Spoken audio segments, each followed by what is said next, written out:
ৰণদংকা 2019 আগবঢ়াইছে best cement জানদাৰ cement শানদাৰ জোৰ best লাগে এইবাৰ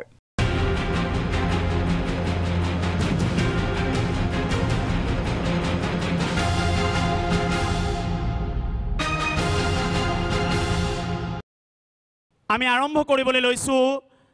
প্ৰাগ নিউজৰ ৰণদংকা 2019 বেষ্ট সিমেন্ট প্ৰেজেন্ট আৰু ইতিমধ্যে সোণাৰী ডিব্ৰুগড় আৰু ডিগবৈ জনতাৰ যি ৰায় জনতাৰ যি যুক্তি যুদ্ধ এই যুদ্ধই ইতিমধ্যে উজনি অসমৰ প্ৰথম পৰ্যায়ৰ যি নিৰ্বাচনী বতাহ এই বতাহক কেনে ধৰণে বৈছে তাৰ ইংগিত স্পষ্ট ৰূপত দিছে আৰু আজি উজনি অসমৰ বা প্ৰথম পৰ্যায় অনুষ্ঠিত হ'বলগীয়া যি নিৰ্বাচন এই নিৰ্বাচনৰ অন্যতম সংসদীয় সমষ্টি 12 নং যোৰহাট লোকসভা সংসদীয় সমষ্টিৰ ঐতিহ্যমণ্ডিত যোৰহাটৰ বিষ্ণুৰাম বৰুৱা যি প্ৰেক্ষাগৃহ এই প্ৰেক্ষাগৃহৰ সন্মুখৰ মুকলি চোতাললৈ আমি স্বাগতম জনাইছোঁ সকলোকে আজি যোৰহাটৰ ৰাইজে আগন্তুক 11 এপ্ৰিলত কেনে ধৰণৰ প্ৰাৰ্থীক বিচাৰিব আগন্তুক 5টা বছৰৰ বাবে কেনে প্ৰাৰ্থী দিল্লীলৈ লোকসভাৰ পবিত্ৰ সদনলৈ পঠিয়াব এই কথাখিনি যুক্তিযুক্ততাৰে বিশ্লেষণ কৰিবৰ বাবে আমি আজি নিমন্ত্ৰণ কৰি আনিছোঁ দল সংগঠন আৰু সচেতন যোৰহটীয়া ৰাইজক আমি প্ৰথমতেই সকলোকে ধন্যবাদ জনাইছোঁ এনেধৰণে প্ৰাগ নিউজৰ এই ৰণদংকা 2019ত অংশগ্ৰহণ কৰা প্ৰতিজনকে ধন্যবাদ জনাইছোঁ আৰু প্ৰথমতেই আমি পডিয়ামৰ আমি চিনাকি কৰাই দিব বিচাৰিছোঁ যিসকল লোক আহিছে তেওঁলোকক চিনাকি কৰাই দিব বিচাৰিছোঁ মই প্ৰথমতে হেমেন বৰা মোৰ বাওঁ দিশে জ্যেষ্ঠ অধিবক্তা যোৰহাটৰ আপোনাক ধন্যবাদ জনাইছোঁ কৃষ্ণ দাস ডাঙৰীয়া কংগ্ৰেছৰ ফালৰ পৰা প্ৰতিনিধি হিচাপে অংশগ্ৰহণ কৰিছে ধন্যবাদ জনাইছোঁ দীপক গোস্বামী ৰাজ্যিক কাৰ্যনিৰ্বাহক সদস্য ভাৰতীয় জনতা দল আমি দিব্যদা আমাৰ শ্ৰদ্ধাৰ দিব্যজ্যোতি আমি তেখেতক KMSSৰ ফালৰ পৰা আমি ধন্যবাদ জনাইছোঁ আৰু অচ্যুত দাস অসম গণ পৰিষদৰ আমি ধন্যবাদ জনাইছোঁ অংশগ্ৰহণ কৰাৰ কাৰণে ইয়াৰ লগতে আমাৰ সন্মুখত আছে পডিয়ামৰ সন্মুখত আছে যোৰহাটৰ জনতা যোৰহাটৰ বিভিন্ন দল সংগঠন সকলো আহিছে কাৰণ বিগত 5 বছৰ বা তাৰ আগৰ কাৰ্যকালত যোৰহাটৰ লোকে কি পালে আৰু কি পোৱাৰ প্ৰত্যাশা তাক তোলা চালনী জোখাৰ বাবে আজি সকলো লোক ওলাই আহিছে প্ৰাগ নিউজৰ এই বিশেষ অনুষ্ঠানলৈ আমি আৰম্ভ কৰিব বিচাৰিছোঁ যি ৰাজনৈতিক মতামত এই মতামত আমি যুক্তিযুক্ততাৰে আৰম্ভ কৰিব বিচাৰিছোঁ মই প্ৰথমতে যাব বিচাৰিছোঁ ভাৰতীয় জনতা দল আপোনালোকৰ পৰা আৰম্ভ কৰিম তাৰ পৰা আমি ৰাইজৰ কাষলৈ যাম কিয় আপোনালোকৰ প্ৰাৰ্থীজনক এইবাৰ যোৰহটীয়া এই প্ৰায় 13,47,000 জনতাই ভোট দিব লাগে মোক আপুনি এই ৰাইজক উদ্দেশ্যি জনাব লাগে আপোনালোকে দেখিছে যে কেন্দ্ৰত 5টা বছৰ বিশ্বৰ অন্যতম শ্ৰেষ্ঠ প্ৰধানমন্ত্ৰী নৰেন্দ্ৰ মোদী ডাঙৰীৰ নেতৃত্বত যিখন চৰকাৰ আছিলে সেই চৰকাৰখনৰ দিনত আমি কিন্তু এটকাৰো আমি দুৰ্নীতিমুখ দেখা নাপালোঁ শূন্য সহনশীলতাৰ দুৰ্নীতিক আমি পৃষ্ঠপোষকতা কৰোঁ দ্বিতীয় কথা যে কেন্দ্ৰত ভাৰতীয় জনতা পাৰ্টি চৰকাৰ থকা সত্ত্বেও অসমত কিন্তু ৰাজ্য চৰকাৰৰ ভূমিকা দুবছৰ মাত্ৰ 9 মাহে এই দুবছৰ 9 মাহত অসম চৰকাৰৰ মুখ্যমন্ত্ৰী সৰ্বানন্দ সোণোৱাল ডাঙৰীৰ নেতৃত্বত আমি যিখিনি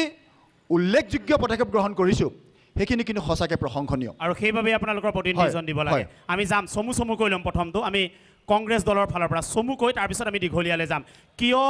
আপোনালোকৰ প্ৰাৰ্থী সুশান্ত বৰগোহাঁই ডাঙৰীয়াক যোৰহটীয়া সংসদীয় সমষ্টিৰ ৰাইজে ভোট দি জয়যুক্ত কৰিব লাগে এইবাৰ অহা 11 এপ্ৰিলত হ'ব লগা নিৰ্বাচনত সুশান্ত বৰগোহাঁই ডাঙৰীয়াক ভোট দিব লাগে জনসাধাৰণে আমি বিনাম্ৰ অনুৰোধ কৰিছোঁ যিহেতুকে মোদী চৰকাৰে মিছা আৰু প্ৰবঞ্চনা কৰি ভোট লৈ যোৰহটীয়া ৰাইজক লগতে অসমৰ ৰাইজক যি বিপদে পৰিচালিত কৰিলে তাৰ প্ৰতিবাদত আজি সমগ্ৰ যোৰহাট লোকসভা সমষ্টিৰ ৰাইজ সজাগ হৈছে আৰু সেইবাবে দিব লাগে মই জানো মই গম পাইছোঁ এজন নিকা দিম মই যাম মই চমু কৰিলে মই অনুৰোধ জনাইছোঁ অসম গণ পৰিষদ আপোনালোকে এইবাৰ ভাৰতীয় জনতা দলৰ লগত একেলগে একেজন প্ৰাৰ্থীক সমৰ্থন কৰিছে আমব্ৰেলা সদৃশ আপোনালোকৰ মিত্ৰতা আপোনালোকৰ তপন গগৈ ডাঙৰীয়াক কিমান সুখী অসম গণ পৰিষদ কাৰণ দুইটা দলৰ মতামতৰ ওপৰত দিছেতো কিমান সুখী প্ৰাৰ্থীজনক লৈ মিত্ৰজোঁটত আছোঁ যদি আজি তপন গগৈ ডাঙৰীয়াক যিহেতু আমি মিত্ৰজোঁটৰ প্ৰাৰ্থী হিচাপে যিহেতু আমি জয়যুক্ত কৰাত আমাৰ অৰিহণা থাকিব কিন্তু জাতিগত যিটো আমাৰ ফিলিংছ থাকিব তাক কিন্তু আমি প্ৰতিফলিত মানে জাতীয়তাবাদৰ যিটো আমি জাতীয়তাবাদৰ সত্তা আমি সদায় বজাই ৰাখিম ধন্যবাদ মই আৰু বহু কথা আছে মই KMSSৰ ফালৰ পৰা কথাবোৰ শুনিলে এতিয়া কথাবোৰ চমুকৈ পাতিম আমি প্ৰথমতে কি ক'ব মই বেলেগ নাযাওঁ দিল্লী বা আমাৰ দিছপুৰ ইমান নালাগে ইমান দূৰ যাব নালাগে আমাৰ যিজন এতিয়া হৈ থকা কামাখ্যা প্ৰসাদ তাছা ডাঙৰীয়া বিজেপিৰ যিজন আৰু বিগত 6টা সময় বিজয় কৃষ্ণ সন্দিকৈ ডাঙৰীয়া দুইজন কিমান সফল আৰু বিফল হ'ল বুলি ভাবে আৰু আমি আচলতে পালোঁ নে নাই নে নেপালোঁ বিগত যিজন আমাৰ সাংসদ আছিল সেই সাংসদজন বিফল বুলি মই ক'ব নালাগে তেওঁলোকৰ পাৰ্টিয়ে কৈ দিলে বিফল বুলি কৈছে বিফল বুলি পাৰ্টিয়ে কৈ দিলে যে এইজন এজন বিফল মানুহ 5 বছৰ তেওঁ যোৰহাটখন ধ্বংস কৰি দিলে তো এতিয়া আৰু এইজন মানুহ নালাগে আমি এখন নতুন মুখ লাগে আৰু সেইকাৰণে তেওঁলোকে তপন গগৈ এজন মন্ত্ৰীক আনি পেলাই তেওঁলোকে সাংসদ কৰাব বিচাৰিছে বিজেপি দলে নিজেই লৈ আহিছে এইটো আচলতে আমি ক'ব নালাগে দ্বিতীয় কথাটো হ'ল যে আপুনি আৰু এটা তুলনা কৰিবলৈ গৈছে যে 6টা কাৰ্যকাল আৰু এটা কাৰ্যকাল মই তুলনা কাৰো কৰিবলৈ নাযাওঁ মই কংগ্ৰেছৰো মানুহ নহয় বা মই বিজেপিৰো মানুহ নহয় মোৰ প্ৰথম কথাটো হৈছে মই জাতীয় সংগঠন হিচাপে বা এটা সংগ্ৰামী সংগঠন হিচাপে বা মই এজন লিখা মেলা কৰা ব্যক্তি হিচাপে মই যিটো দেখিছোঁ যে বিগত সময়ত যোৰহাটৰ ৰাইজে এটা আন্তৰিকতাৰে আশা কৰিছিলে অন্ততঃ নআলি অভাৰব্ৰিজখন নিশ্চয় আৰু এটা আশা কৰিছিলে আমাৰ কাষতে আছে এই যিটো কাৰ পাৰ্কিং দেখিছে আপুনি এইটো কাৰ পাৰ্কিং আজি আধাৰশিলা হোৱা বহু বছৰ হ'ল এই কাৰ পাৰ্কিংটো অন্ততঃ হ'ব বুলি আশা কৰিছিলে কংগ্ৰেছৰ দিনত মই এইটো কৈছোঁ কংগ্ৰেছৰ দিনত কিন্তু হ'ব বুলি আশা কৰিছিলোঁ বিজেপিৰ পৰা আশা কৰিছিলোঁ আপোনালোকে চিঞৰ বাখৰ নকৰিব আপোনালোকে চিঞৰ বাখৰ নকৰিব বিজেপিয়ে নকৰিলে বিজেপিয়ে আমি ভাবোঁ এইটো যদি কিবা দুৰ্নীতি আছিলে তেতিয়াহ'লে এই সাংসদজনে সেইটো উদ্ঘাটন কৰিব লাগিছিল কিন্তু সেইটো নকৰিলে আৰু এটা কথা মই দেখুৱাওঁ যে আপোনাৰ এই যিটো আপোনাৰ পূজাদুবিত এখন বজাৰ বনাব বুলি কৈছিলে সেই বজাৰখনো আজি 5টা বছৰ একো আগ নাবাঢ়িলে তো সেইখনো কামাখ্যা প্ৰসাদ তাছাৰৰ ৰাস্তাতে আছে তো এনে এটা অৱস্থাত এটাৰ পিছত এটাকৈ যোৰহাটত এটাৰ পিছত এটাকৈ এই সংসদজনে আচলতে একো কাম নকৰিলে অন্যহাতে আপুনি ইতিমধ্যে মোদীৰ কথা আপোনালোকে চিঞৰ কৰিলে একো এই কথা কোৱা নাই মই তথ্য কথা কৈছোঁ দ্বিতীয় কথাটো কৈছে মোদীৰ কথা ক'লে এটা কথা কয় যে মোদীয়ে বোলে এইবাৰ হেনো বহুত মানে হেৰি বনালে আপোনাৰ এয়াৰপোৰ্ট বনালে প্ৰথম কথা হৈছে আমাৰ যোৰহাটৰ এয়াৰপোৰ্টটো বিশেষ উন্নতি নহ'ল দ্বিতীয় কথা আমাৰ যোৰহাটৰ যিটো ৰেল ষ্টেচন আমি বিচাৰিছিলোঁ এইফালে এখন ৰাজধানী এক্সপ্ৰেছ যোৱা কথা দূৰণিবতীয়া ৰেলৰ ক্ষেত্ৰত আমাক একো নিদিলে মই সমস্যালৈ আহিম মই শ্ৰদ্ধাৰ অধিবক্তা হেমেন্দাৰ ফালৰ পৰা কি ক'ব বিচাৰিব আপুনি এই গোটেই দৃশ্যপট আপুনি দেখিছে সময় বেছি নাই আমাৰ হাতত গতিকে কি ক'ব আমাৰ সাংসদজন কেনেকুৱা হ'ব লাগে আৰু হৈ থকাজনক লৈ কিমান সন্তুষ্ট মই নিৰপেক্ষভাৱে দুটামান কথা ক'বলৈ আগবাঢ়িছোঁ খুব চমুকৈ যে আমি আচলতে এনেকুৱা এজন ব্যক্তিক আমি বিধায়ক বা আমি সাংসদ হিচাপে বিচাৰোঁ যিজন সঁচাকৈ উচ্চ শিক্ষিত যিজন সঁচাকৈ কিবা এটা ক্ষেত্ৰত পাৰ্গত মই ভাবিছোঁ এজন সাংসদ হ'বলৈ হ'লে হয়তো এজন ভাল চিকিৎসক হ'ব লাগে এজন ভাল বিজ্ঞানী হ'ব লাগে এজন ভাল খেতিয়ক হ'ব লাগে এনেকুৱা ধৰণৰ কিন্তু আজিৰ তাৰিখত আমি দেখিছোঁ যে যোৰহাট লোকসভা সমষ্টিত এনে ব্যক্তিও ইয়াতে সাংসদৰ কাৰণে ইয়াত প্ৰাৰ্থিত্ব আগবঢ়াইছে যাৰ কিন্তু আচলতে ব্ৰেড এণ্ড বাটাৰ চান্দা সংস্কৃতি কৰি তেওঁলোকে আজিৰ তাৰিখত কিন্তু ইয়াতে সাংসদ হ'বলৈ আহিছে যি নেকি আচলতে প্ৰাইম মিনিষ্টাৰ লেভেলৰ দৰে তেওঁলোকে আচলতে যে 4 কুইণ্টেল খাচী মাংস লৈ যি মানে ইয়াতে বিয়া পাতিছে গতিকে তেনেকুৱা মানুহক আমি ঘৃণাৰ চকুৰে চাব লাগিব তেনেকুৱা মানুহক আমি ভোটৰ পৰা বিৰত কৰিব লাগিব তাৰ পৰা আমি সৎ মানুহ বিচাৰিব লাগিব মই কোন সৎ কোন অসৎ নাজানো কিন্তু এটা কথা ঠিক যে সৎ মানুহ বুলি ক'বলৈ গ'লে আচলতে যি মিছা কথা নকয় এনেকুৱা কথা এতিয়া এই দুইজন মানুহ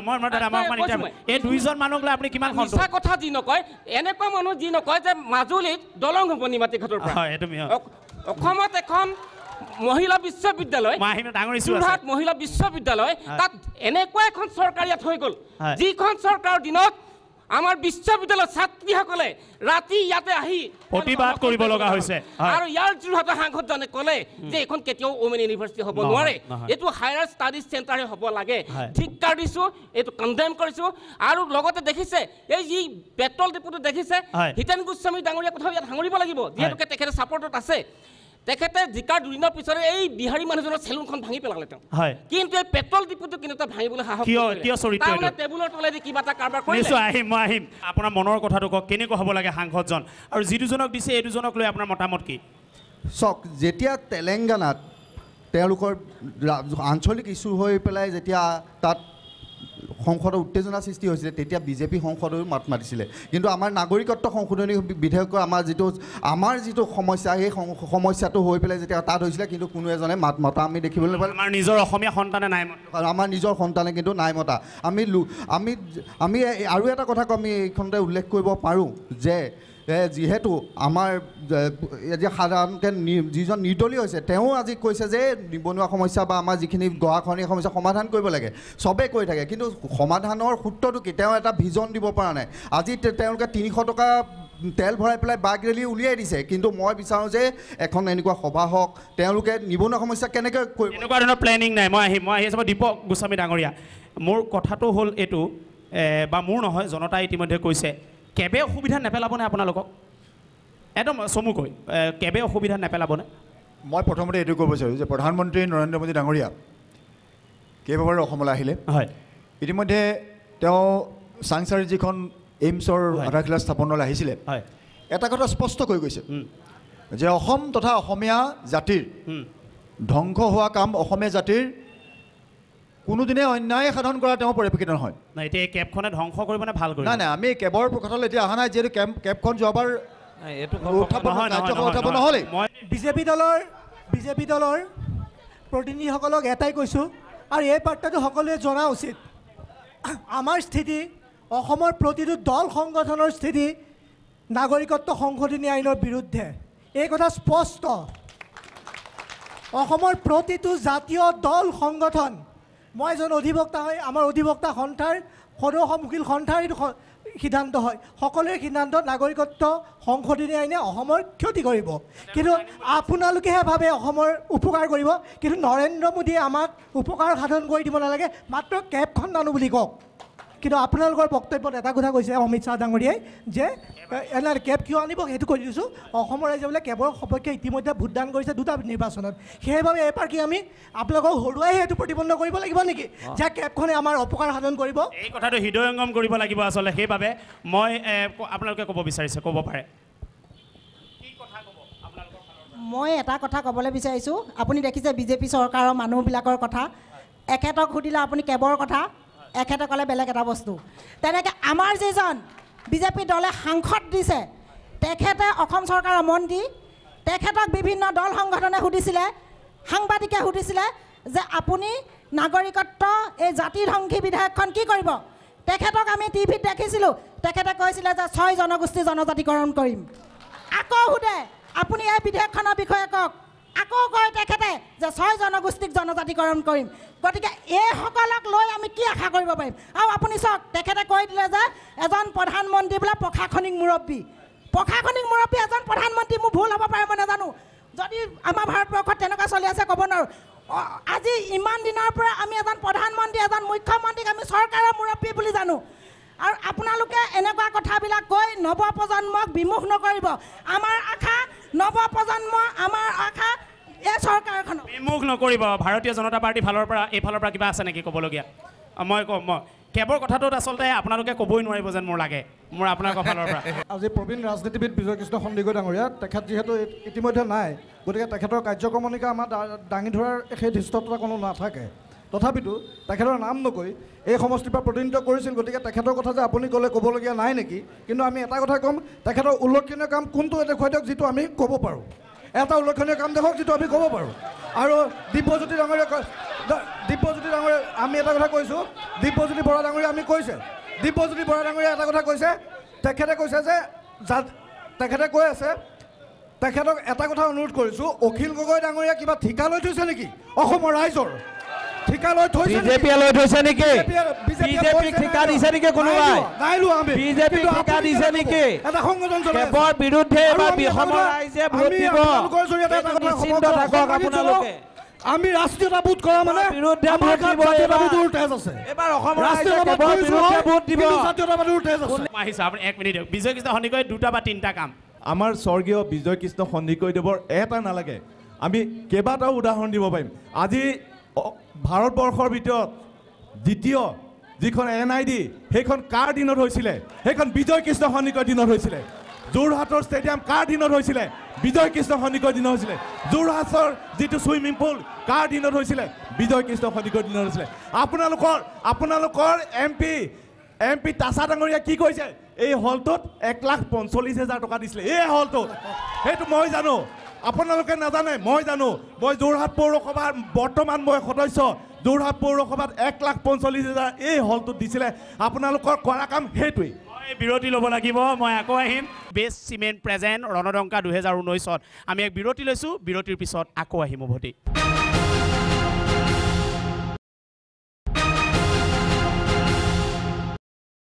আমি আৰম্ভ কৰিব বিচাৰিছোঁ পুনৰ বিৰতিৰ পিছত। আমি এৰি থৈ অহাৰ পৰা আৰম্ভ কৰিব বিচাৰিছোঁ। কি ক'ব আপোনাৰ ক'বলগীয়া? নতুন তথ্য পালে আমি ভাল পাম। প্ৰথম কথা, বিভিন্নজনে বিভিন্ন মতামত আগবঢ়াইছে, বিশেষকৈ কেবৰ সম্পৰ্কত ওলাইছে। আমি এই সম্পৰ্কত এটা কথা স্পষ্ট কৰি দিওঁ যে দীপক গোস্বামী ডাঙৰীয়াক প্ৰশ্ন কৰা হৈছে যে বিজেপি দলৰ স্থিতি কি হ'ব কেবক লৈ। স্পষ্ট ভাষাৰে কওঁ, এই সম্পৰ্কত আপুনি নিমাত হ'বই লাগিব, যিহেতু আপোনালোকৰ আজিৰ তাৰিখত দলীয় যিজন সাংসদ যাক আপোনালোকে টিকট প্ৰদান কৰা নাই, তেখেতে কেবৰ সমৰ্থনত ভোটদান কৰি আপোনালোকৰ স্পষ্ট স্বৰূপ উদঙাই থৈ আহিছে। যোৰহাটবাসী ৰাইজে এইটো ভালকৈ জানে, অসমবাসী ৰাইজে ভালকৈ জানে যে নআলি ৰেল গেটৰ কথা ওলাইছে। যিদিনা নআলি ৰেল গেটৰ আধাৰশিলা স্থাপন হৈছিল তাৰ পূৰ্বৰ দিনা সংবাদ পত্ৰসমূহ আপোনালোকে ভালদৰে লক্ষ্য কৰক। আমি সংবাদ মেল দি যোৰহাট জিলা সমিতি যুৱ ছাত্ৰ পৰিষদে স্পষ্ট আকাৰে কৈছিলোঁ, সকীয়াই দিছিলোঁ যে আমাৰ আশংকা আছে যোৰহাট আৰু মাজুলী সংযোগী দলংখনৰ দৰেই এই উৰণীয়া সেতুখন হ'ব নেকি। আৰু আজিৰ তাৰিখত আমি সংবাদ পত্ৰত আধাৰশিলা স্থাপন কৰাৰ আগদিনা প্ৰকাশ কৰা সেই বাতৰি 100% প্ৰমাণিত হ'বলৈ গৈছে। যদি ছাৰ্ভে হোৱা নাছিল, ধন আবণ্টনে দিয়া নাছিল, আধাৰশিলা কৰি তাত এখন মাত্ৰ সাংসদজনৰ ফটো দি মুখ্যমন্ত্ৰীৰ ফটো দি বেনাৰ লগাই থোৱাৰ কোনো প্ৰয়োজন নাছিল। এইটো ললিপপ হওকে নেকি দাদা? দীপক দা নহয়, নহ'ব চাগে। হয় নহয় লাগে দাদা। আমাৰ কথাটো হ'ল যে যিটো কথা কৈছে তেখেতে, ইতিমধ্যে লেণ্ড ৰিকুৱেশ্যনৰ বাবদ যিটো ধনৰাশি, সেই ধনৰাশি ইতিমধ্যে আমাৰ ইয়াত আছে। কিন্তু DCA নাই বুলি কৈছে যে দাদা, DCA নাই বুলি কৈছে যে। কৈ আছোঁ, আপুনি কথাটো ক'বলৈ দিয়ক, কথাটো ক'বলৈ দিয়ক। আমাৰ কথাটো হ'ল যে আপুনি মিছা কথা বুলি প্ৰমাণ কৰিব লাগিব, এনেকৈ ইয়াত ক'লে নহ'ব। আমাৰ কথাটো হ'ল শুনক, আপোনালোকে কৈছে মই শুনিছোঁ, নহয় আপোনালোকে কৈছে মই শুনিছোঁ, মই কওঁ আপোনালোকে শুনক কথা ইমানটোৱে। আপোনালোকে ক'ব। এতিয়া কথাটো হ'ল যে লেণ্ড ৰিকুৱেশ্যন কৰাৰ যিবিলাক ব্যৱস্থা, সেই ব্যৱস্থাবিলাক সম্পূৰ্ণ হোৱা নাই, গতিকে লেণ্ড ৰিকুৱেশ্যনৰ পইচাবিলাক আমি দিব পৰা নাই। মই আমাৰ ইয়াৰ অধ্যক্ষ ডাঙৰীয়া হিতেন গোস্বামী ডাঙৰীয়াক আমি এই কথা পাতিছিলোঁ। তেখেতে স্পষ্ট কৈছে যে যিহেতু লেণ্ড ৰিকুৱেশ্যনৰ যিবিলাক পদ্ধতি জানে যে প্ৰচেছটো চলি আছে, নিৰ্বাচনৰ যিটো প্ৰক্ৰিয়া আৰম্ভ হ'ল তাৰপিছত হ'ব। যি মিত্ৰজোঁট হৈছিলে ভাৰতীয় জনতা পাৰ্টী আৰু অসম গণ পৰিষদৰ, যোৰহাটৰ কাৰ্যালয় লণ্ডভণ্ড কৰা হৈছিলে, যোৰহাটৰ কাৰ্যালয়ত প্ৰতিবাদ কৰা হৈছিলে, আৰু সেই প্ৰতিবাদৰ এজন ব্যক্তি আছিলে মোৰ কাষত থকা এজন ব্যক্তি, আৰু তাৰ পিছত অসম গণ পৰিষদৰ ফালৰ পৰা এজন ব্যক্তিক বহিষ্কাৰ কৰা হৈছিলে। আপুনি কি ক'ব বিচাৰিব? জাতীয়তাবাদ হেনো এতিয়াও আছে অগপত। এটা কথা স্পষ্ট হৈ গৈছে যে কেৱল আঞ্চলিক উন্নয়নত যোৰহাটত এখন ব্ৰিজ হ'ব, যোৰহাটত এখন এয়াৰপৰ্ট হ'ব, যোৰহাটত এটা ৰেল ষ্টেচন হ'ব, এই কথাটো আচলতে অসমৰ এই বৰ্তমান সময়ত এইটো এটা গৌণ কথাত পৰিণত হৈছে। মূল কথা হৈছে যে অসমৰ ভাষা যাব, অসমৰ জাতি যাব, অসমৰ অস্তিত্ব যাব, এই কথাটোহে মুখ্য হৈ পৰিছে। গতিকে অসমীয়া মাত কথা, অসমীয়া সংস্কৃতি যি আজি আমাৰ মুখৰ মাত যি কাঢ়ি নিবলৈ ওলাইছে, সেই কথাবিলাকৰ যদি প্ৰতিবাদ নকৰে তেনেহ'লে অসমীয়া জাতি আৰু কেতিয়াও জীয়াই নাথাকে। এই কথা আপোনালোকে জানে। কেব বিৰোধী এটা দলক পৰাস্ত কৰিব লাগে, কেব যি সমৰ্থন জনাইছে সেইসকলক পৰাস্ত কৰিব লাগে, আৰু এই দলে অসমীয়া জাতিৰ ভোট পাবৰ যোগ্য নহয়। গতিকে ইয়াৰ বিপৰীতে যদি কোনোবা যোগ্য প্ৰাৰ্থী আছে যি বিজেপিক পৰাজিত কৰিব পাৰে, সেইসকলক ভোট দিবলৈ আমি আজি অপেনলি আপোনালোকক আহ্বান জনালোঁ। বিজেপিক ভোটত এইবাৰ পৰাস্ত কৰিব লাগে, উত্তৰ দিব নেকি? দিব। মই কৈছোঁ। কিন্তু শিলচৰ বিধায়ক MP-য়ে যেতিয়া লোকসভাত কেব লাগে বুলি কয় আমাৰ যোৰহাটৰ সাংসদে কিন্তু হাত চাপৰি মাৰে। তেতিয়া ক'ত আছিলে কংগ্ৰেছৰ সাংসদ? ক'ত শুই আছিলে? তেওঁ সাংসদে তাত মুখে মাতি কেব লাগে বুলি কৈছিলে, তেওঁলোক ক'ত আছিল? সুস্মিতা দেৱে আছিলে কেব লাগে বুলি কৈছে, তেওঁ ক'ত আছিল? আজি সুস্মিতা দেৱৰ কথা কৈছে। সুস্মিতা দেৱে ৰাজ্যসভাত তেওঁ প্ৰতিবাদ কৰিছে ৰাজ্যসভাত কংগ্ৰেছৰ যিটো স্থিতি সেইটো স্থিতি তেওঁ স্পষ্ট কৰিছে কিন্তু আজি এজন সাংসদ এজন আমাৰ যিজন বিধায়ক এতিয়া MP হৈছে মন্ত্ৰী হৈ MP হ'বলৈ আহিছে তেওঁ কিন্তু আজি এই বিধেয়কখন সমৰ্থন কৰিছে আমাৰ যিহেতুকে কংগ্ৰেছৰ স্থিতি সেই স্থিতিত কিন্তু সকলো আছে কিন্তু তেওঁলোকৰ সেইটো স্থিতিত কোনোৱে নাই নতুন মই এগৰাকী মহিলা আপোনাৰ পৰা যাব বিচাৰিম বাইদেউ নাই আমি আপুনি কি ক'ব বিচাৰিছে এটা কথা ক'ব বিচাৰিছোঁ যিহেতু মই কামাখ্যা প্ৰসাদৰ তেওঁৰ পঞ্চায়তৰে হয় যিহেতু ইতিমধ্যে মানে 5 বছৰ তেওঁ পাৰ কৰিলে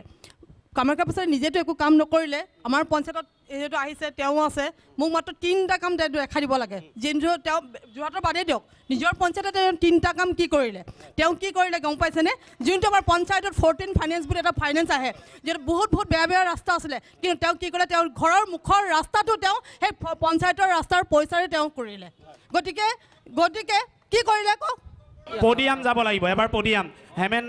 বৰা ডাঙৰীয়া ওচৰত এটা কথা আছে আমি যাম যোৰহাটৰ সমস্যাৰ বিষয়ে আছিলে মই দুটামান সমস্যাৰ বিষয়ে মই কৈছোঁ যোৰহাটৰ যিবিলাক গাঁৱৰ ৰাস্তা পদূলি যাব নোৱাৰি 4 লেনৰ নামত যিটো ৰাস্তা এই ৰাস্তাটো ইমান মানে লেহেমীয়া হৈছে অভদ্ৰামি নকৰিব আপোনালোকে বিজেপি এইটো চৰিত্ৰ আৰু অভদ্ৰামি কৰিব জানে আপোনালোকে বেলেগ একো কৰিব নাজানে মই ৰাস্তাৰ কথা কৈ আছোঁ মোৰ নিজৰ গাঁৱৰ ৰাস্তাৰ কথা কৈ আছোঁ আপুনি চাওক এনেকুৱা কথা এনেকুৱা নাই ক'ব দিয়ক অনুৰোধ জনাইছোঁ নাই দাদা কওক মই ইনফৰমেশ্যন নোহোৱাকৈ কথা নকওঁ যদি আপোনাৰ ওচৰত কিবা আছে ভঙা কিবা আছে মোক দিয়ক মোক আপুনি দেখাওক আপোনালোকে একচুৱেলি চোৰৰ দৰে মানুহ আপোনালোকে LED বাল্ব আনি আপোনালোকে ইয়াত বহাইছে আমাৰ ঋতুল পাঠকৰে ধৰিছে LED বাল্ব তপন গগৈ এনেকুৱা ভূতটো নাপায়তো LED ফটো দি পেলানি তাতে বাল্ব দি ইয়াতে চুৰি বাল্ব আনিছে এইটো হৈছে এইটো বিজেপি আমি গৈ আছোঁ বিৰতি লৈছোঁ বিৰতিৰ পিছত মই গৈ আছোঁ বিভিন্ন জাতীয় জনগোষ্ঠীয় দল সংগঠন আছে তেওঁলোকৰ ওচৰলৈ আমি যাম এক বিৰতিৰ পিছত আকৌ আমি ঘূৰি আহিম ৰণদংকা 2019লৈ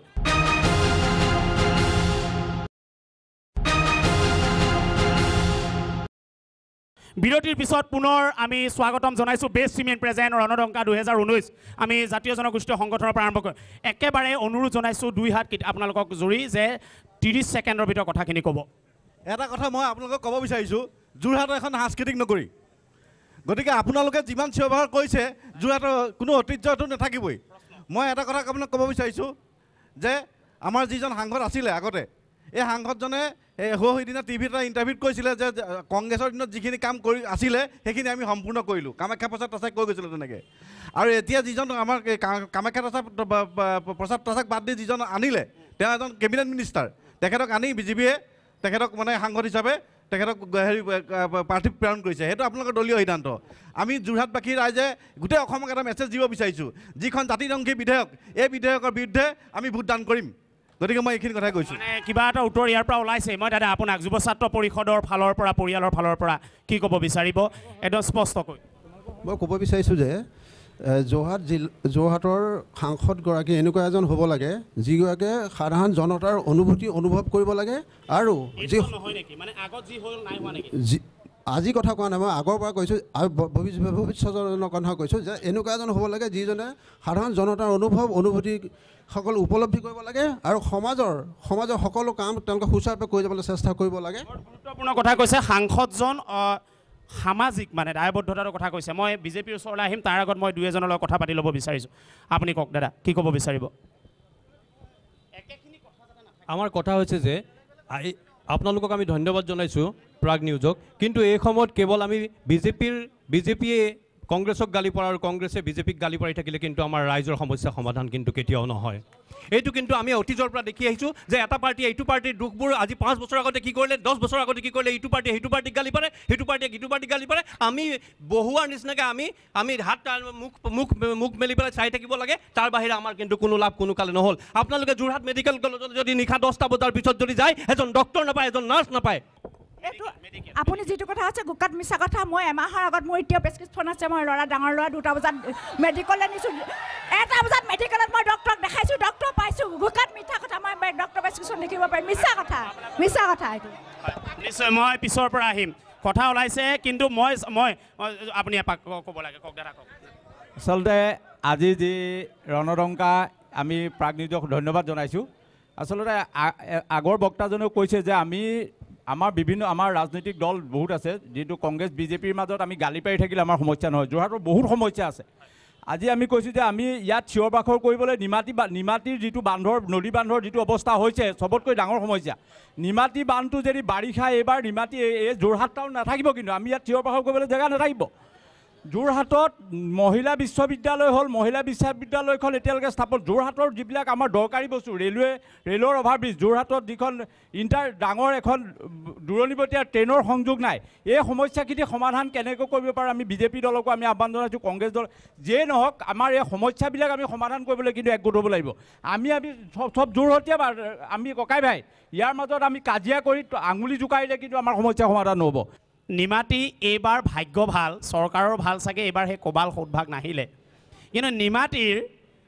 মই নিজে কৰাৰ কাৰণে মই ইমান জোৰত ক'ব পাৰিছোঁ যে কেশৱ মহন্ত ডাঙৰীয়াক মুখ্যমন্ত্ৰী ডাঙৰীয়াই সেই যিখন লোহাৰ যিখন নাও তাত বহুৱাই কৈছিল যে এইটো চিল পেক কৰি দিবা, এইটো মাৰি দিবা।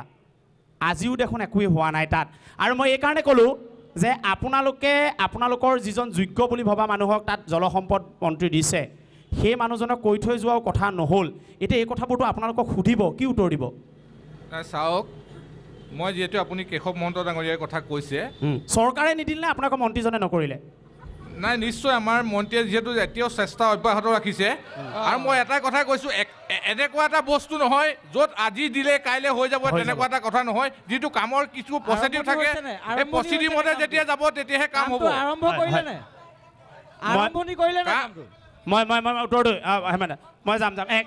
তাৰপিছত দাদা কৈ আছোঁ। দাদা এনে আপোনালোকে যিহেতু আমাৰ মন্ত্ৰী ডাঙৰীয়াক বিতৰ্কলৈ আনি মই এটাই কথা অনুৰোধ জনাইছোঁ, তেখেত মোৰ একদম ঘনিষ্ঠ বন্ধু। বিগত কাৰ্যকালতো যিহেতু আপোনালোকৰ মন্ত্ৰী আছিলে, আপুনি যিহেতু মোৰ ঘনিষ্ঠ বন্ধু, উত্তৰটো মই দি দিছোঁ আপোনাক। তেখেতে একো আচলতে উত্তৰ দিব নোৱাৰে। তেখেত হৈছে কেশৱ মহন্ত ডাঙৰীয়াৰ পদলেহন কৰা এজন ব্যক্তি। তেখেতে এনেকুৱা এজন ব্যক্তি, তেখেতে এটা কথা কৈছোঁ, মই ইয়াত কাৰোবাক প্ৰতিনিধিত্ব কৰি মই অসম গণ পৰিষদ দলৰ যিহেতু মই কৰ্মী আৰু যিহেতু মই বাধ্যতা ক'ব লাগিব অসম গণ পৰিষদ দলৰ। আজি হেমেন্দ্ৰ ডাঙৰীয়াই যি নিমাতী ঘাটৰ কথা কৈছে, তেখেতে সম্পূৰ্ণ সেইটো কথা কেতিয়াও আমি মানি ল'ব নোৱাৰোঁ। অসম গণ পৰিষদ দলৰ আমি সৈনিক আৰু আমাৰ মন্ত্ৰীজনক যদি কোনোবা সমালোচনা কৰে আমি নিশ্চয় মই আশা কৰিম এইবাৰ আপোনালোকৰ মন্ত্ৰী আকৌ ঘূৰি গৈছে সেই বিভাগলৈ। 2.5টা বছৰ আছে, নিমাতী আকৌ সুৰক্ষিত হ'ব। দাদা কওক। নমস্কাৰ। যিহেতু এই প্ৰগ্ৰেমৰ মূল উদ্দেশ্য আছিল আমাৰ সাংসদজন কেনে হ'ব লাগে। আমি দায়িত্বশীল নাগৰিক হিচাপৰ যোৰহাটৰ আমি কোনো পাৰ্টি ৰিপ্ৰেজেণ্ট কৰি ইয়াত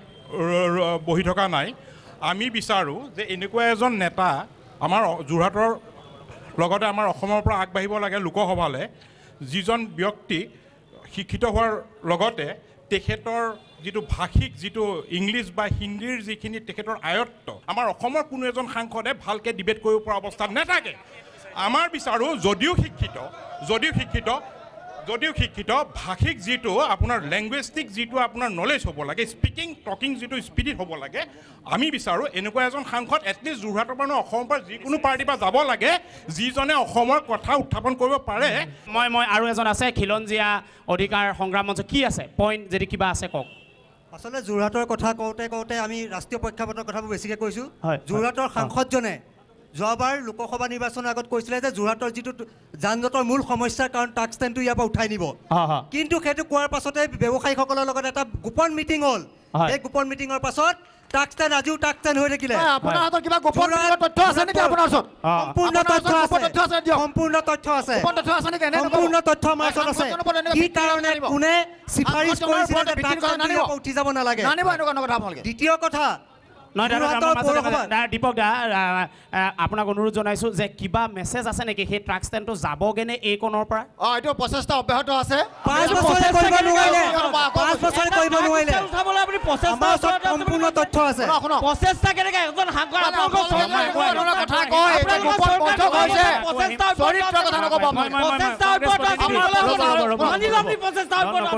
নকৰিব। ৰ'ব, আহক আগলৈ আহক চমুকৈ। প্ৰথম কথা, মই সন্মানীয় সংসদীয় যোৰহাট সমষ্টিৰ গোটেইকেইজন কেণ্ডিডেটলৈ মই অভিনন্দন জনাইছোঁ। এটা কথা চাওক, 2014 চনত যেতিয়া নৰেন্দ্ৰ মোদী আহিছিলে, নৰেন্দ্ৰ মোদীয়ে কৈছিলে যে কংগ্ৰেছক 60 বছৰ দিলে, আমাক 60 মাহ দিয়ক। 60 মাহত বিজেপিয়ে কি দিলে? কেৱল প্ৰতিশ্ৰুতিৰ বন্যা দিলে। তাৰ বাহিৰে একো নিদিলে নৰেন্দ্ৰ মোদী আহিলে বোলে 16 মে'ত বাংলাদেশী যাব তেওঁলোকে ব্লেক মানি ঘূৰাই আনিব এক্সপ্ৰেছ হাইৱে বনাব নিমাতী যোৰহাট সংযোগী মাজুলী বনাব মাজুলী দলংটো বাদেই দিয়ক আজিলৈকে ডিপিআৰটো প্ৰস্তুত নহ'ল দলংটো বাদেই দিয়ক আজিলৈকে ডিপিআৰটো প্ৰস্তুত নহ'ল কেব আনিলে এখন জাতিধ্বংসী বিধেয়ক অসমীয়াৰ ওপৰত জাপি দিবলৈ তেওঁলোক ষড়যন্ত্ৰ ৰচনা কৰিলে গতিকে আমি কেবৰ সপক্ষে থকা এটা ৰাজনৈতিক দলক কেবৰ সপক্ষে থকা এটা ৰাজনৈতিক দলক এজন অসমীয়া হিচাপে আমি কেতিয়াও মানি ল'ব নোৱাৰোঁ ধন্যবাদ মই চুতীয়া ছাত্ৰ সন্থাৰ পৰা আহিছোঁ আৰু মই এটা কথা সুধিব মন গৈছে আমি ইয়াত আছিলে আমি যোৰহাটৰ সাংস্কৃতিক নগৰী মানুহ আমি কংগ্ৰেছৰ প্ৰতিনিধিজন হওক বিজেপি প্ৰতিনিধিজন এনেকৈ টেবুলত থকিয়াই পিনে আমি নতুন প্ৰজন্মক কি আদৰ্শ দিম সেই কথাটো আচলতে দুখ পাইছোঁ আপুনি আৰু কিবা ক'বলগীয়া আছে মানে প্ৰধানকৈ নাগৰিকত্ব সংশোধনী বিধেয়কৰ ওপৰত আমাৰ অসমৰ জাতি জনগোষ্ঠী সকলোৱে আন্দোলন চলাই গৈ আছে আমি চলাই থাকিম এইটো গুৰুত্বপূৰ্ণ কথা কৈছে মই পিছলৈ যাম বিজেপিয়ে প্ৰিয়ংকা চোপ্ৰাক আনি পেলাই ইয়াত পৰ্যটন উদ্যোগ বোলে উন্নয়ন কৰিব কিন্তু আমি দেখিবলৈ পাইছোঁ যোৰহাটৰ মাজমজিয়াত থকা ৰাজমাৰ পুখুৰীৰ ৱাল এখন আজিও এবছৰে তাত চিট খাই পৰি আছে কামাখ্যা প্ৰসাদ আছে এখন দেখা নাছিলে নেকি হিতেন গোস্বামী কেনি গ'ল পৰ্যটন প্ৰিয়ংকা চোপ্ৰাক আনি পেলাই কি পৰ্যটনৰ হেনো উন্নয়ন কৰিব আজি ছাত্ৰীসকলে চকু পানী উলিয়াইছিলে বিজেপিৰ দিনত অসম মহিলা বিশ্ববিদ্যালয়খনৰ ছাত্ৰীয়ে চকু পানী উলিয়াইছে বিজেপিৰ দিনত কংগ্ৰেছৰ দিনত নহয় কিন্তু আজি ছাত্ৰীসকলে কংগ্ৰেছৰ দিনত চাইকেল পাইছিলে আমাৰ 60 শতাংশ পঢ়া লেপটপ পাইছিলে আজি সেই লেপটপ সেই চাইকেল কেনি গ'ল মই অকণমান মই এগৰাকী যুৱতীয়ে ক'ব নতুন প্ৰজন্মক মই সাধাৰণ নাগৰিক হিচাপে মই ক'ব বিচাৰোঁ মোৰ প্ৰথমতে কৈছিলে যে ওমেন ইউনিভাৰ্চিটি কোনোবা আছে নেকি মই ডিব্ৰুগড় ইউনিভাৰ্চিটিৰ হয় মই ওমেন ইউনিভাৰ্চিটি নহয় কিন্তু এজ এ ষ্টুডেণ্ট হিচাপে মই ষ্টুডেণ্টৰ দুখটো মই বুজি পাওঁ মোৰ ফ্ৰেণ্ডে ওমেন ইউনিভাৰ্চিটিত পঢ়িছিলে তেতিয়া তাই যিটো চাফাৰ কৰিছিলে যে ইউনিভাৰ্চিটি নহয় এটা চেণ্টাৰ হ'ব তেতিয়া মই তাৰ অনুভূতি মই বুজিব পাৰিছিলোঁ আৰু মই ইয়াতে দেখিছোঁ আমাৰ ইণ্ডিয়াখনত দুটা পলাৰাইজ হৈ গৈছে one supporter is Congress another is BJP supporter. The most of the people are unaware about it. এতিয়া দুটা পক্ষত আমাৰ জনসাধাৰণ বিভক্ত হৈ গৈছে এখিনি কংগ্ৰেছ ভক্ত এখিনি বিজেপি ভক্ত আৰু সাধাৰণ জনতাই কিছুমানে একোৱেই নাজানে তেওঁলোকে যোনফালে মানি পাৱাৰ দেখিব মাচিল পাৱাৰ দেখিব সেইফালে আগবাঢ়ি গৈছে আৰু সেয়েহে আজি ইয়াতে ইমান এনেকুৱা এটা পৰিস্থিতিৰ সন্মুখীন হৈছে যে কাজিয়া কৰিবলগীয়া অৱস্থা হৈছে তো এইটো আমি কিবা এটা ওলাইছে কি ওলাইছে মানে কি ওলাইছে কওকচোন আপোনালোকে ফুচুক কৰি আছে যে কি ওলাইছে হয় কোন কাৰ কথা কৈছে সেইটো ব্যক্তিগত আক্ৰমণ কিয় কৰিছে সেইটো কোনো কিয় কৰিছে সেইটো ৰাজহুৱা কৰক মোক একাংশ গুণ্ডা বাহিনীয়ে মোক ৰাস্তাৰ পৰা ধৰি লৈ গৈছিলে তেওঁলোকে ৰাস্তাৰ পৰা ধৰি লৈ গৈ মোক এটা ৰুমৰ ভিতৰত আবদ্ধ কৰি ফটোখন মাৰিছিলে আপোনালোকে কিছুমান শব্দ প্ৰয়োগ কৰাৰ আগত আপোনালোকে কিছুমান ভাবি চিন্তি শব্দ ক'ব মোক ৰাস্তাৰ পৰা চুচুৰাই লৈ গৈছিল কংগ্ৰেছ দলৰ সতীৰ্থসকল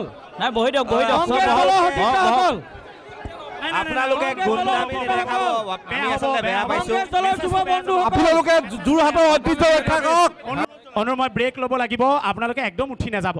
অনুৰোধ জনাইছোঁ বেষ্ট চিমেণ্ট প্ৰেজেণ্ট ৰণদংকা 2019 আমি আকৌ উভতি আহিম পডিয়ামতো কেইবাজনো ব্যক্তি আছে আমি তেখেতসকলৰ লগত কথা পাতিম এটি বিৰতিৰ পিছত আকৌ আহিম উভতি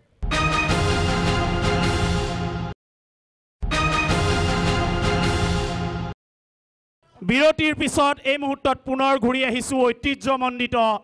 যোৰহাটলৈ আৰু পডিয়ামত মই এই মুহূৰ্তত ৰিতুল পাঠক ডাঙৰীয়া আছে আপোনালোকক পুনৰবাৰ কৈছোঁ এজন মানুহেই 2 মিনিট লৈ লৈছে এনেকৈ নহ'ব মই আপোনাক কিবা কেনেকুৱা ধৰণৰ সমস্যাবিলাক ইয়াৰ পিছত ধৰি লওক আপুনি মই সাংসদ হ'লোঁ কি সমস্যা সমাধান কৰিম বা তপন গগৈ ডাঙৰীয়া বা সুশান্ত বৰগোহাঁই ডাঙৰীয়া যোনেই হওক কি মেছেজ কাণত পৰক আজি ইয়াৰ পৰা আপুনি কি ক'ব দুৰ্নীতিৰ ক্ষেত্ৰত বিজেপি দলৰ শূন্য সহনশীল নীতিৰ কথা কৈছে ইয়াতে কোৱা হ'ল যে APSCৰ ক্ষেত্ৰত চৰকাৰীভাৱে বিজেপি দলৰ দিনত তেখেতসকলে যথেষ্ট ব্যৱস্থা গ্ৰহণ কৰিলে কিন্তু আমাৰ আইনৰ বৰ যথেষ্ট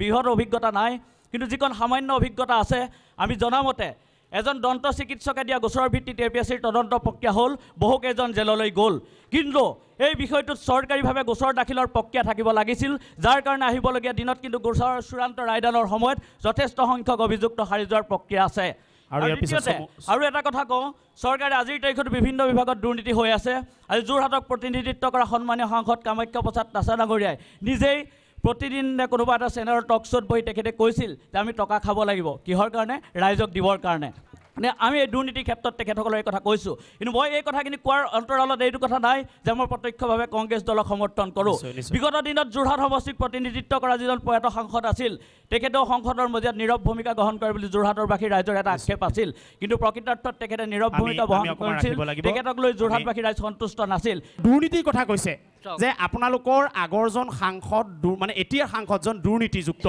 সেইবাবে টিকেটটো নাপালে নিব। চাওক, মই ঋতুল পাঠক ডাঙৰীয়াৰ কথাটো মই প্ৰত্যক্ষভাৱে নাকচ কৰিছোঁ সেইটো বাবেই যে বিজয় কৃষ্ণ সন্দিকৈ ডাঙৰীয়াৰ কথাটো তেখেতে যিটো কৈছে যে তেখেত দুৰ্নীতিত তৃপ্ত নাছিল, সেইটো মই নাছিলে মোক কথাটো ক'ব দিয়ক। হয়, ময়ো মানি লৈছোঁ যে বিজয় কৃষ্ণ সন্দিকৈ ডাঙৰীয়াত কোনো ধৰণৰ দুৰ্নীতি লিপ্ত নাছিল, কিন্তু তেখেতৰ কিন্তু সকলৰ নেতৃত্বত সেই সময়ত হাংগু পাংগু আপুনি আছিলে, বিজয় কৃষ্ণ সন্দিকৈ হাংগু পাংগু আপুনি আছিলে, বিজয় কৃষ্ণ সন্দিকৈ হাংগু পাংগু আপুনি আছিলে। আপোনালোকে কথাখিনি শুনিবলৈ দিয়ক, আপোনালোকে কথাখিনি ক'বলৈ দিয়ক। ভাও ধৰা কংগ্ৰেছী হৈ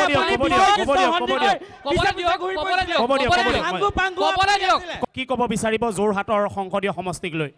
মই এটা সুকীয়া কথা ক'ম, আমাৰ গোটেই যোৰহাট এই 13 লাখ মানুহ আমি যেতিয়া প্ৰথম ভোট দিব ওলাইছোঁ তেতিয়া আমাৰ দেউতাই শিকাইছিল যে বোপাই তোৰ ভোটটো সাৰ্থক যাতে হয়, তোৰ ভোটটো তাতহে ভোটটো মাৰিবি। তেনেকৈ আমি MP ইলেকশ্যনত আমি কি কৰোঁ, বোপাই তই এই মানুহজনক ভোটটো মাৰ। মই ইনডাইৰেক্টলি নকওঁ, কেলৈ আমাৰ 13 লাখ ভোটাৰ প্ৰত্যেকজনেই জ্ঞানী, আমাৰ ইয়াৰ যোৰহাট সমষ্টিৰ প্ৰত্যেকজন সচেতন। কাৰণ আমি ইয়াত যিজনে আপুনি চাওক, আজিৰ পৰা 20 বছৰ আগৰ পৰা চাওক, যিজনে ইয়াত আমাৰ সাংসদীয় সমষ্টিৰ যিজনে MP হৈ ওলাই গৈছে, তেখেতে আমাৰ অল ইণ্ডিয়াত তেখেতৰ যিটো হেৰিটো হৈছে, তেখেতে তাত ফৰ্ম কৰিছে, মানে আমাৰ গোটেই হেৰিখন চলাইছে। তেওঁ বিজেপি হৈছে, বিজেপিৰ সময়ত আমাৰ তাছা হৈছে, কংগ্ৰেছৰ সময়ত বিজয় কৃষ্ণ সন্দিকৈ হৈছে। তেনেকৈ ৰাজ্য চৰকাৰৰ যিটো MLA ইলেকশ্যনত আমাৰ ইয়াত যেতিয়া হিতেন গোস্বামী জিকিছে, তেতিয়া এইফালে আমাৰ গোটেই বিধানসভাৰ অধ্যক্ষ আমাৰ AGP আমাৰ AGP হেৰি হৈছে। ইয়াৰ 13 লাখ ভোটাৰ আমি সৰবজান, আমি কোনে কাক দিব লাগে জানো, আমাৰ জ্ঞান আছে। গতিকে আপোনালোক 50জন বিজেপিৰ মানুহে ভোট দি তেখেতক জয়যুক্ত কৰিব নোৱাৰে, বা আপোনালোক 50জন ভোট দি সেই তেখেতলোকক আমি ইয়াত বিবেকেৰে ভোট দিম। আপোনালোকৰ শ্যাম গাঁওখন আদৰ্শ গাঁও হ'ল নাই? এইটো মই সুধিবলৈ অথনিৰ পৰা বিচাৰি আছোঁ। আমাৰ তিতাবৰত সাংসদ কামাখ্যা প্ৰসাদ তাছা ডাঙৰীয়াই এখন আদৰ্শ গাঁও পাতিছিলে। সেই আদৰ্শ গাঁও ইতিমধ্যে আপোনালোকৰ সকলো মেডিয়া গৈছে, সকলো দল প্ৰতিনিধি গৈছে, তাত মানে আদৰ্শ গাঁৱৰ নামত এটা লেট্ৰিনো নাই। আদৰ্শ গাঁৱৰ ওপৰত যিটো কথা আহিছে মই কওঁ শুনক। আমাৰ আদৰ্শ গাঁৱৰ ওপৰত যিটো আমাৰ বৰ্তমান সাংসদ কামাখ্যা প্ৰসাদ তাছা ডাঙৰীয়াই যিটো কথা চিন্তা কৰিছিলে, এইটো কথাটো হ'ল কি, এটা অযুক্তিকৰ কথা কৈছে, এইটো কথাটো অসংলগ্ন কথা কৈছে যে এটাও লেট্ৰিন নাই, কথা নক'ব। নৰেন্দ্ৰ মোদী ডাঙৰীয়াৰ যিটো ফোন, এইটো কথা স্বচ্ছ ভাৰতৰ কথা কৈছে। তাৰমানে আপোনালোকে শ্যামগাঁৱত এইটো কথা আমি নকওঁ, শুনক আপুনি মোক এটা শুনক। আমাৰ তিতাবৰত শ্যামগাঁওখনৰ যিটো আদৰ্শ গাঁৱৰ কথা কৈছে,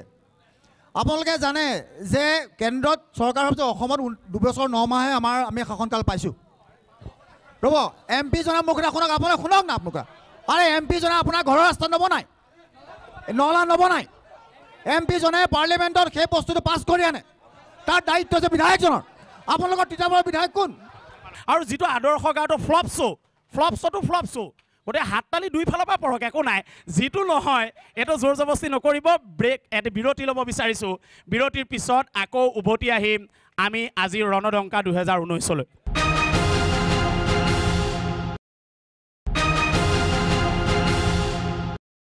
বিৰতিৰ পিছত পুনৰ আপোনালোকক স্বাগতম জনাইছোঁ ৰণদংকা 2019। আৰু যথেষ্ট কথা আজি ওলাইছে, এইটো শুভ লক্ষণ। সকলো ইছ্যু স্পৰ্শ কৰা হৈছে, এটা ইছ্যু থাকি গৈছে, 6 জনজাতিকৰণ। ক'ব লাগে যে 2014 চনৰ লোকসভা নিৰ্বাচনৰ ইস্তাহাৰত এটা বস্তু প্ৰকাশ কৰিছিল, 6 জনগোষ্ঠীৰ জনজাতিকৰণ। কিন্তু এটা কথা ঠিক, জনজাতিকৰণ দিয়া নাই যদিও কিন্তু বিষয়টো যথেষ্টখিনি আগবাঢ়িল। এইটো এটা গুৰুত্বপূৰ্ণ কিন্তু বিষয়। ওমেন ইউনিভাৰ্চিটিৰ কথাটো কেলৈ নকয় আপোনালোকে? মই ওমেন ইউনিভাৰ্চিটিৰ কথা আমি কিছুদিনৰ আগত ওমেন ইউনিভাৰ্চিটিৰ ছাত্ৰী ভণ্টিসকলৰ লগত যোগাযোগ কৰিছিলোঁ, আৰু তেখেতলোকে কৈছিলে যে কেইদিনমানৰ আগত NSOৰ প্ৰতিনিধি আহিছিলে আৰু তেখেতলোকে এইটো পূৰণ কৰিম বুলি কৈছে যদি তেওঁলোকৰ MP আহে আমি নাই কোৱা তেওঁলোকৰ GS কৈছে কোন কৈছে নাজানো আপোনালোকৰ দলৰ পৰা কোনোবা প্ৰতিনিধি গৈছে কংগ্ৰেছ দলৰ পৰা কোনোবা গৈছে কিন্তু আমিও গৈছিলোঁ তেতিয়া আমি কৈছোঁ যে চাওক এইটো এটা অসম চৰকাৰৰ বিষয় আমি দলৰ মানুহ গতিকে আমি সেইটো ক্ষেত্ৰত শিক্ষামন্ত্ৰীক আপোনালোকক যোৰহাটত যেতিয়া আহিব দ্বিতীয়বাৰ চাৰ্কিট হাউচ তেতিয়া আমি লগ কৰাই দিম বুলি কৈছোঁ এগৰাকী যুৱতীৰ ওচৰলৈ যাম যুৱতী কওক বাইদেউ মই বিৰতি ল'ব লাগিব বিৰতি যেতিয়া ছাত্ৰীসকলে ৰাতি ৰাতি সেই তাত বহি আন্দোলন কৰি আছিল তেতিয়া আপোনালোকে কি কৰিছিলে যেতিয়া ৰাজপথত যেতিয়া DCB কলেজ JB কলেজ গোটেই কলেজৰ ছাত্ৰীসকলে আহি ৰাজপথত বহি দিছিলে তেতিয়া আপোনালোকে কি কৰিছিলে কোচ ৰাজবংশীৰ ফালৰ পৰা আপুনি ৰাজীৱ দা কিবা ক'ব বিচাৰিব নেকি এতিয়া প্ৰথম কথা হৈছে কি আমাৰ যি 7জন বিজেপিৰ MP আছিলে তাৰ 5জনক বৰ্তমান টিকেট নাই দিয়া ইয়াৰ দ্বাৰা এইটোৱে প্ৰমাণ হৈছে যে তেওঁলোকৰ ব্যৰ্থতা গতিকে এইটোক আৰু বেলেগে বুজাই কোৱাৰ কোনো আমাৰ ইয়াৰ মানে অৰ্থ নাই আৰু যি দুজন MPক বৰ্তমান টিকেট দিছে তেওঁলোক তাতকৈ ব্যৰ্থ কাৰণ ৰামেশ্বৰ তেলীয়ে 50% পইচা নিজৰ ফাণ্ডৰ খৰচ কৰিব নোৱাৰিলে গতিকে ইয়াতকৈ আৰু লজ্জাজনক কথা একো নাই গতিকে সেই যি দুজন MP বৰ্তমান বেছিকৈ ব্যৰ্থ তেওঁলোক দুজনক টিকট দিছে এবাৰ প্ৰধান বৰা লখিমপুৰ সমষ্টিৰ তেওঁ কিন্তু সাংঘাতিক ধৰণৰ ব্যৰ্থ তেওঁ পাৰ্লিয়ামেণ্টত তেওঁৰ কি ভূমিকা আছে সেয়া ৰাইজে সকলোৱে জানে নাম্বাৰ 1 আৰু নাম্বাৰ 2 কথাটো ক'ব বিচাৰিছোঁ যে আমাৰ এই যিটো কেবৰ কথাটো ওলাইছে যে হিন্দু বাংলাদেশীক অসমলৈ আমন্ত্ৰণ কৰি অসমীয়া জাতিৰ মাটি ভেটি কৃষ্টি সংস্কৃতি ভাষা ৰক্ষা কৰিবলৈ যোৱাটো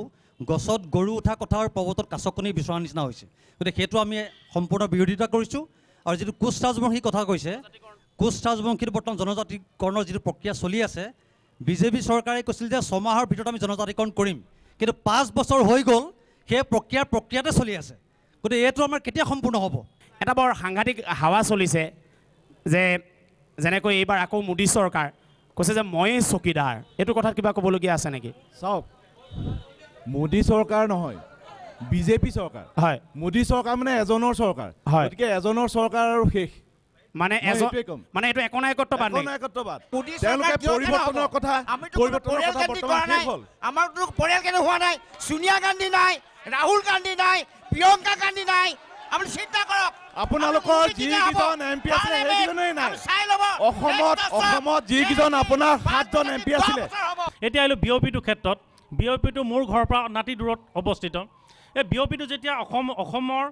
মাটিকালি মানে অসমীয়া মৰিন ৰাজচক্ৰৰ মাটিৰ ভিতৰত বিঅপিটো স্থাপন কৰিবলৈ লোৱা হৈছিল যিটোত আপুনি দুষ্কৃতিকাৰী নগাই বাৰে প্ৰতি ঘৰ জ্বলাই মেলি দিয়া এটা পৰিৱেশ বিফলতা কাক কয়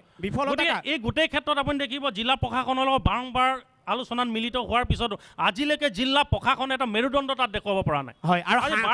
এটা বস্তু দেখিব ফুকন ডাঙৰীয়া ইয়াত সাংসদজনৰ ৰুল আছে ডাঙৰ ৰুলছ আছে তেওঁ ক'বকে পাৰিব লাগিব যদি নাগালেণ্ডৰ এজন সাংসদে তেওঁলোকে নাগালিম লাগে বুলি ক'ব পাৰে বৃহত্তৰ নাগালিম আমাৰ ইয়াৰ নিজৰ মাটিটো ৰক্ষা কৰাৰ কাৰণে সাংসদজনে একো নক'ল কি ক'ব আমাৰ দুৰ্ভাগ্য আততে এইখিনি কথাটো কৈছোঁ আমি চাব কালিলৈকে আমি জাতীয়তাবাদী শিবিৰত থাকি পিনে একে ৰাতিৰ ভিতৰত যেতিয়া আমি ৰাষ্ট্ৰীয়তাবাদী শ্লোগান দি পিনে আমি আঁৰাবলৈ যাওঁ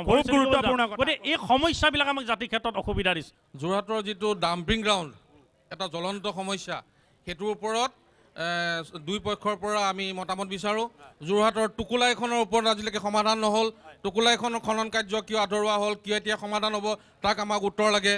যোৰহাটত যিবিলাক ৰাস্তাবিলাকৰ আজিকালি কোনো পাৰ্কিং ছিষ্টেম নাই য'তে ত'তে আপোনাৰ ঘুমটি দোকান ঘুগুনি দোকান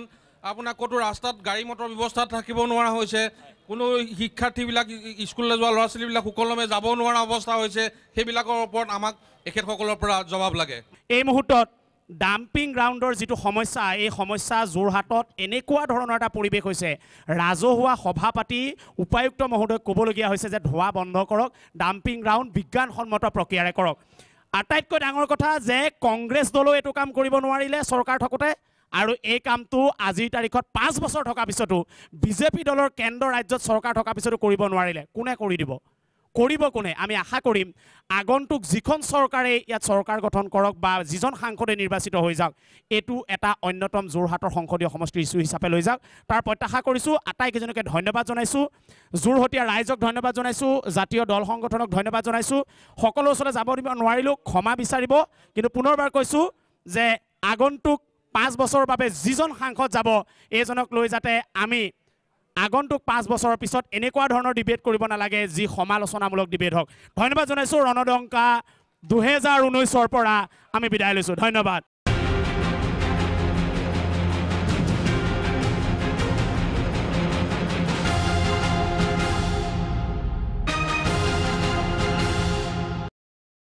ৰণদংকা 2019 আগবঢ়ালে বেষ্ট চিমেণ্ট জানদাৰ চিমেণ্ট শানদাৰ জোৰ বেষ্ট লাগে এইবাৰ